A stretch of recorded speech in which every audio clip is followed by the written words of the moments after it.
नमस्कार, मैं आकृति और आप देख रहे हैं इंडिया पब्लिक खबर। क्या वाकई हमारे देश के कॉलेजों और यूनिवर्सिटीज में पढ़ाई मेहनत और काबिलियत के दम पर होगी या फिर डर के साए में? ये हम नहीं कह रहे हैं, बल्कि ये वो सवाल है जो आज देश के कोने कोने से उठ रहा है।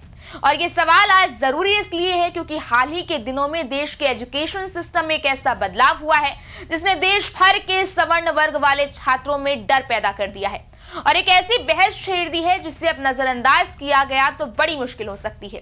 दरअसल जनवरी 2026 में यूनिवर्सिटी ग्रांट कमीशन यानी कि यूजीसी ने देश भर के उच्च शिक्षा संस्थानों के लिए कुछ नए नियम जारी किए हैं। ये नियम देश के सभी विश्वविद्यालयों, कॉलेजों और डीम्ड यूनिवर्सिटी पर लागू होंगे। अब यहाँ दो तस्वीरें हैं। पहली, मोदी सरकार और यूजीसी का विजन। कॉलेज में छात्रों, शिक्षकों या कर्मचारियों को जाति, वर्ग या समुदाय के आधार पर होने वाले भेदभाव से बचाना। सरकार की तरफ से ये लॉजिक दिया जा रहा है कि हर स्टूडेंट को सम्मान के साथ पढ़ने का हक है, इसलिए ऐसे सख्त नियम जरूरी हैं। और फिर इस बात का तो इतिहास भी गवाह रहा है कि कई बार पीड़ित सामाजिक दबाव के चलते शिकायत ही नहीं कर पाते हैं। लेकिन यहाँ जो दूसरी तस्वीर है उसे भी नजरअंदाज नहीं किया जा सकता है, क्योंकि एक वर्ग का डर दूर करने के लिए जो नियम कानून बनाए गए हैं उसको लेकर अब एक ऐसा वर्ग भी है जो डर रहा है और ये सवाल कर रहा है कि क्या सवर्ण होना कोई गुनाह है? क्या जनरल होना उनके अस्तित्व के लिए ही अपराध मान लिया गया है? और ये सवाल आज अचानक से नहीं उठ रहा है। सालों से देश का सवर्ण बच्चा सरकार और सिस्टम से बस यही पूछ रहा है कि ऐसा क्यों लगता है कि आप लोगों ने हमारे खिलाफ एक ऐसा कानूनी घेरा बना लिया है जहां पर अपनी बेगुनाही साबित करने का तो हमारे पास कोई मौका ही नहीं होगा। देखिए, अपने रेगुलेशन में यूजीसी ने साफ कहा है कि उच्च शिक्षा संस्थानों में सभी को बराबरी का अधिकार मिलना चाहिए। वहां पर किसी को भी नीचा दिखाने या अलग व्यवहार करने की इजाजत नहीं दी जा सकती।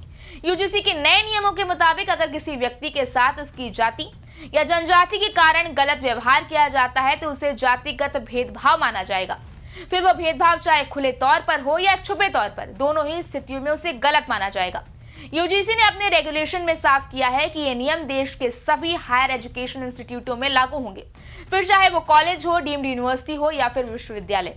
इसके दायरे में teacher, non teaching staff, students और प्रशासन से जुड़े सभी लोग शामिल किए गए हैं। अब देखिए, मोदी सरकार ने जो ये नियम बनाए हैं उससे पैदा हो रहा डर ये तो साबित नहीं करता कि ये नियम ही गलत है, लेकिन ये चर्चा जरूर छेड़ता है कि क्या यूजीसी और सरकार को अपने नियमों को थोड़ा बेहतर करने की जरूरत है। क्योंकि आप देखें तो कहीं ना कहीं बराबरी के नाम पर एक ऐसा सिस्टम तैयार हो रहा है जहां सवर्ण होना ही सवर्णों की सबसे बड़ी कमजोरी बन रही है।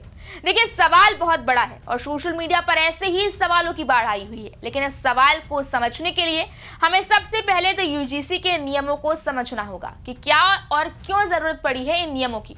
तो यूजीसी की ये जो नियम है वो 13 जनवरी 2026 को सामने आए। सरकार का कहना था कि इन्हें नई शिक्षा नीति के तहत लागू किया गया ताकि पढ़ाई की जगहों पर होने वाले भेदभाव को खत्म किया जा सके, क्योंकि बीते कुछ सालों में कैंपस के अंदर भेदभाव की जो खबरें सामने आई हैं उनको देखते हुए सरकार को लगा कि पुराने नियम काफी नहीं है और इसलिए अब मोदी सरकार हर कॉलेज में खास सेंटर और कमेटी बनाना जरूरी कर रही है।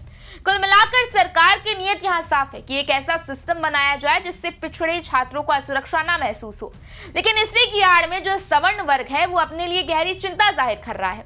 डर इस बात का है कि शिकायत करने वालों को तो पता है कि अगर इसका झूठ भी पकड़ा गया तो इसका कुछ नहीं बिगड़ने वाला।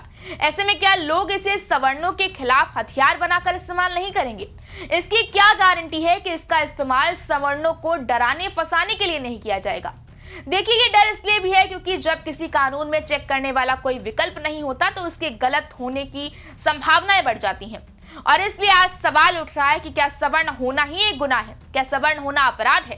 क्योंकि आप देखें तो दशकों से सवर्ण वर्ग सरकार के लिए मजबूत स्तंभ रहा है और इसलिए उसे ये उम्मीद थी कि सरकार काबिलियत का सम्मान करेगी, लेकिन इन नियमों के आने के बाद तो कहानी एकदम उलट लग रही है। ऐसे में अब सवर्णों के मन में ये सवाल उठ रहा है कि क्या सरकार अब सिर्फ चुनावी समीकरणों के दबाव में काम कर रही है? इस बारे में आपकी क्या राय है? आप हमें कमेंट सेक्शन में जरूर बताएं। इस वीडियो को लाइक करें, शेयर करें, चैनल को सब्सक्राइब करें। शुक्रिया।